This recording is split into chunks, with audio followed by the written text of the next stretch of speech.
Hi and welcome back to BFC capital. हाल ही में फाइनेंस मिनिस्टर निर्मला सीतारमन ने बजट 2025 की स्पीच में एनपीएस वात्सल्य के लिए नए टैक्स बेनिफिट्स अनाउंस किए हैं, जिससे कि ये स्कीम अब और भी ज्यादा अट्रैक्टिव हो जाती है एनपीएस इन्वेस्टर्स के लिए। आज की वीडियो में मैं एक डिटेल्ड एनालिसिस लेकर आई हूँ, जिसमें हम समझेंगे कि एनपीएस क्या है, एनपीएस वात्सल्य क्या है एंड फाइनेंस मिनिस्टर ने क्या नए टैक्स बेनिफिट्स एनपीएस वात्सल्य के लिए अनाउंस किए हैं।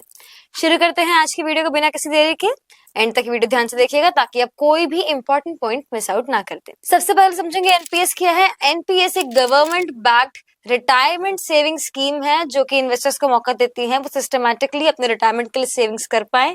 इसको पीएफआरडी यानी कि pension fund regulatory and development authority regulate करती है। एनपीएस के अंदर आपको दो तरह के अकाउंट देखने को मिल जाएंगे। Number 1 is tier 1 account and tier 2 account. क्या है ये अकाउंट्स, आइए समझाती हूँ। टियर 1 अकाउंट ये प्राइमरी पेंशन अकाउंट है जिसमें विड्रॉल रिस्ट्रिक्शंस है, यानी कि अगर आप 60 साल की एज के ऊपर है तभी आप पैसा निकाल सकते हैं। मिनिमम 500 रुपीज से शुरू हो सकता है। टियर 2 अकाउंट ये एक ऑप्शनल सेविंग्स अकाउंट है जिसमें ज्यादा फ्लेक्सिबिलिटी होती है, बट इसको ओपन करने के लिए टियर 1 अकाउंट होना जरूरी है। मिनिमम 250 रुपए डिपॉजिट रिक्वायर्ड है। एनपीएस के फंड्स पीएफआरडीए के अंदर अलग अलग फंड मैनेजर्स हैंडल करते हैं जो कि आपके पैसे को अलग अलग सिक्योरिटीज जैसे कि गवर्नमेंट एंड कॉर्पोरेट बॉन्ड्स और इक्विटी में अपना इन्वेस्टमेंट करते हैं। ऑल्सो इसमें दो तरह के इन्वेस्टमेंट ऑप्शन होते हैं। पहला है एक्टिव चॉइस, दूसरा है ऑटो चॉइस। एक्टिव चॉइस का मतलब है कि इन्वेस्टर चूज कर सकता है कब अपना पैसा कहां कहां किस किस जगह लगाना है, मगर ऑटो चॉइस के अंदर इन्वेस्टर चूज नहीं कर सकता। Default investment option automatically select हो जाता है एंड उसके अकॉर्डिंग ही आपका पैसा अपने आप लग जाता है। जैसे ही आप 60 साल के होते हैं तो इस फंड में से 60% अमाउंट आप एज लमसम विड्रॉ कर सकते हैं जिसपे कोई टैक्स नहीं बढ़ता है।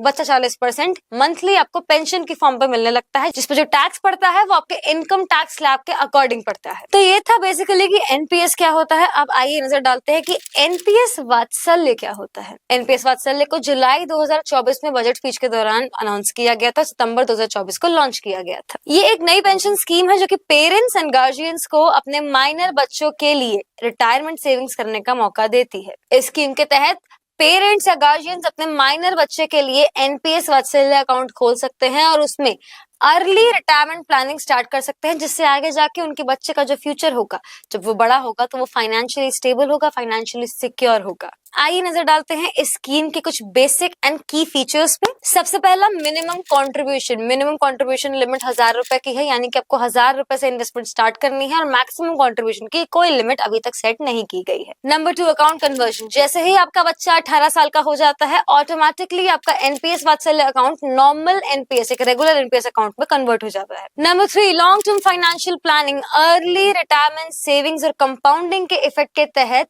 आपके बच्चों के लिए जब वो बड़े होंगे तो एक अच्छा खासा कॉर्पस आप खड़ा कर पाएंगे। And lastly but very important, financial discipline.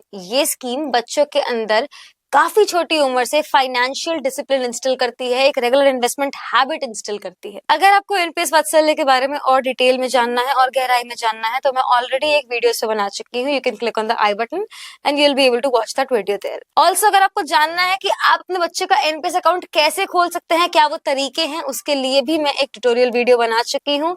If you click on the I button you will be redirected to that video. ये तो रही बात एनपीएस अकाउंट क्या होता है, एनपीएस वात्सल्य अकाउंट क्या होता है, इसके एडवांटेजेस क्या है, इसके फीचर्स क्या है। मगर अब हम आते हैं मुद्दे पे, मेन बात। एनपीएस वात्सल्य में साल 2025 की बजट स्पीच के अकॉर्डिंग क्या नए टैक्स बेनिफिट्स देखने को मिल जाएंगे। सेक्शन 80 सीसीडी 1B के अंडर टैक्स एग्जेम्पशन दी गई है, यानी कि एनपीएस वात्सल्य अकाउंट अब एक नॉर्मल एनपीएस अकाउंट की तरह टैक्स बेनिफिट्स देगा। और भी टैक्स बेनिफिट्स दिए गए हैं। सेक्शन 80 सीसीडी 1B के अंदर 50,000 की एक्स्ट्रा टैक्स डिडक्शन मिलेगा जो कि 1.5 लाख के 80C लिमिट के अलावा होगा। सेक्शन 12B के अंदर 25% तक की self contribution withdrawal tax free होगी।